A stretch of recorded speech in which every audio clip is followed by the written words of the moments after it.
এবারের সানডেটা আমাদের জন্য ছিল অনেক প্রোডাক্টিভ। সকালবেলায় উঠে দুজন মিলে লং ড্রাইভে বেরিয়ে গেছিলাম এই সিরিন বিউটি দেখার জন্য।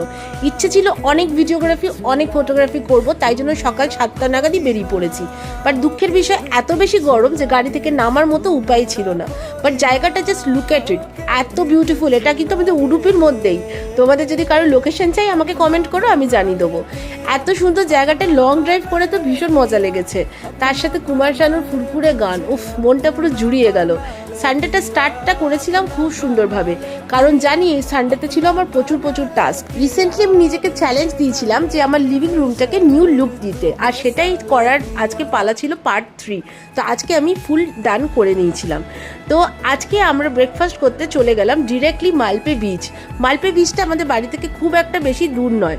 আর আমার হ্যাটটা আজকে খুবই জাতাভাবে নড়ছিল, কারণ আমি মাথায় বেঁধেছিলাম একটা বড় টপ বান। তার সাথে আজকে খেলাম পোলাও। আর আজকে অনেক দিন পরে খুঁজে না পাওয়া অ্যাঙ্কলেটগুলো খুঁজে পেয়েছিলাম, তাই জন্য পরে একটু ফ্লন্ট করছিলাম। আজকের ব্লগটা তাহলে এইটুকুই থাকলো, তোমাদের সাথে আবার দেখা হবে।